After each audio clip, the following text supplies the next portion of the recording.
Anthony Ashatino of the Nurul Iman School here at the Islamic Society of Central Jersey. Anthony, assalamu alaikum. Wa alaikum assalam wa rahmatullahi wa barakatuh. Just tell us a bit about, first of all, what is your position here in the school, and then just tell us a bit about the school here. Okay. Well, first of all, I am a high school history teacher. I teach world history, United States history, government civics, and I also teach a seminar on politics of the modern Middle East to the seniors. As well as that, I'm also a school executive committee staff liaison, which is an elected position. The staff usually elects one of their own every single year. Right. I had the honor of doing it last year, and I will be the executive committee liaison until the new one is selected this upcoming year. So tell us a bit about the school. What are the numbers of students you have here? What are the grades you go up to? And I mean, are all the courses which are taught here fully accredited by the state? Sure.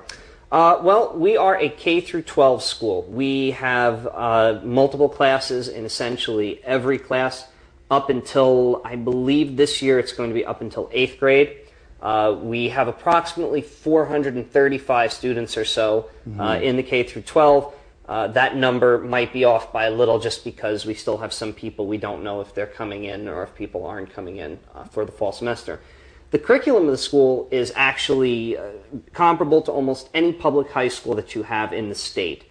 The only differences are that we also incorporate Arabic language for the youth. They can also continue to take Arabic if they choose in high school, or they can go with another language such as Spanish or French. As well, we have Quranic studies and we have Islamic studies. And how many students are in the school? In the high school, there's about 48. And in the entire school, K through 12, is about 435. And how long has the school here been in existence? School's been in existence since 1992. We recently graduated our third high school graduating class. And they're getting bigger. The school is very bottom heavy. Yes. We've got a lot of students in the younger grades, and they're starting to have a higher retention rate as it goes up. It used to be parents would take the kids out after 8th grade. They'd want them to go to the public school for a high school for many of the reasons you hear, oh, it's going to be this kind of an education and that kind. But we've put kids here in Ivy League schools. We've put kids in some of the top institutions around the area. And there's no reason now parents are realizing there is no reason to leave your kid, out of the school, not to allow them to continue on. Right, and alhamdulillah, we see the school has many facilities here. We're really impressed by the science lab here. We've been in many schools and we haven't come across really as an extensive science lab as we have here. And I just want to ask you just to talk a bit, first of all, I want to talk about you yourself. How long have you been Muslim? I've been Muslim now for 11 years. Okay, and what's your story? How did you become Muslim? Well, it's funny. If you see on the outside of the masjid here, it stands out. A lot of masjids in America are essentially converted, warehouses or converted office complex. Okay, but this particular building was actually constructed with the idea of being a mosque. Hence, we have a dome outside. We have a minaret. And when I was driving, I'm one of these people with an insatiable appetite, curiosity. Okay, I always have to know more and more and more. When I was driving down a few times, I noticed off to the right, I said, there's this building with a dome and a minaret. And I said, I think that's one of those Islamic places. So I was in high school, so, one day without telling my parents, I said, I'm just going to, drive off.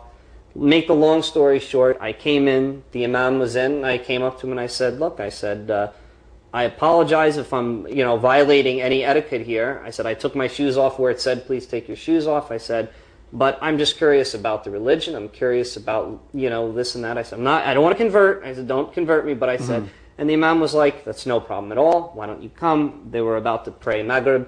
He said, just observe the prayer and talk to a couple of people. I said, that's fine. And over the course of, I'd say, about the next 6 months, my journey to Islam essentially was completed. And then I finally took Shahada. And when you took Shahada, did you inform your family you were becoming Muslim? What was their reaction to that? It was very bad. Okay. Well, I shouldn't say very bad. There are families I know that were a lot worse than mine. Yes. My mother was convinced I joined a cult. I found books around the house, what to do when you think your child has joined a cult. I have a cousin who's a born-again Christian. Yes. Were you Christian also before? Yes. I was Roman Catholic. My family is Roman Catholic. Yes. Everyone else in the family to this day is Roman Catholic. But I had a cousin who was a born-again Christian, and she was telling my mother that, your son will be burning in hell now that he's worshiping the devil, and these people do this, and these people do that. And in the beginning, it was a very difficult time trying to explain things because I didn't know enough, to really be able to defend it. But alhamdulillah, my mother, before I got married, the last year before I got married, I was living in my house. My mother actually left this is going back, a little ways. She left a little postcard on my bed right before Ramadan that said Happy Ramadan. So you see that it's really come about to the fact that now my mother and my father actually will defend Muslims when people make comments. And you think it's not about as much as what you said, is about they're just observing you and the way you carry yourself and your behavior? I'd like to think that. I'm not trying to say that my behavior has always been, we all, make our mistakes. I constantly tell my parents, don't try and base Islam on me, Base Islam on what you read into it. I can show you stuff, don't, because I'm human. Right. I screw up, okay, more than I would like to. But I think that they recognize there are a lot of very positive things, that have come out of this with me. A lot more positive than any kind of negative stuff. All right, Anthony. Now, just to tie it all together, now as a Muslim and an educator, can you just talk a bit about the importance of people realizing the seriousness of putting your children into Muslim schools, especially here in America? Absolutely. Well, I think that it's very critical. In this day and age, I think it's critical, and the reason why is because we give kids an excellent education in the secular arts, I'll say, okay? English, math, science, history, everything.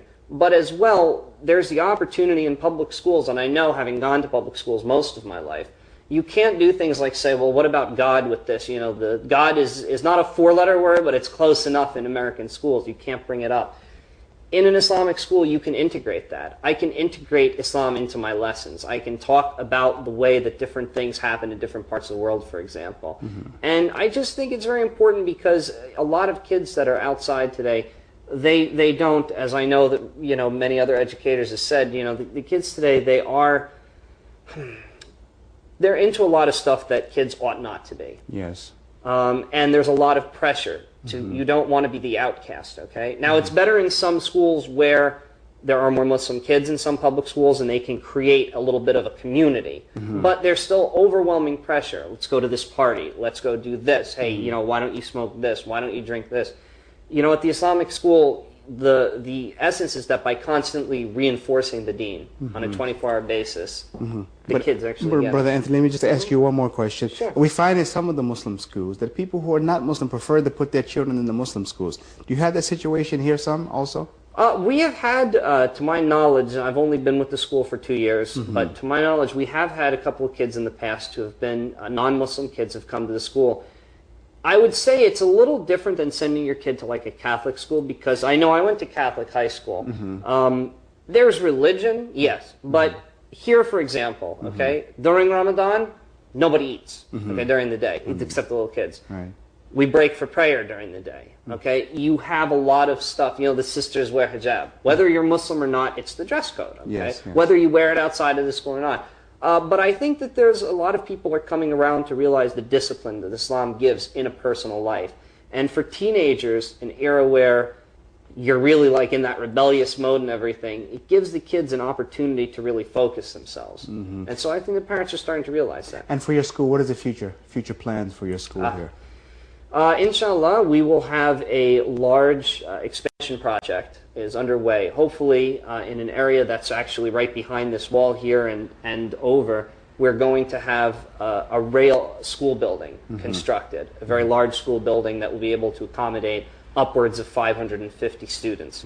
And, the hope is that we will continue to grow. I mean, we really hope, with Allah's blessing, that we will continue to grow with the number of students and the quality education we're able to provide. Inshallah, Allah, He will give you the success. Thank you, Brother Anthony, for giving us this interview and discussing the Islamic school here at the Islamic Society of Central Jersey.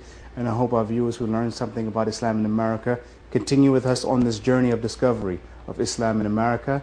Assalamu alaikum wa rahmatullahi wa barakatuh.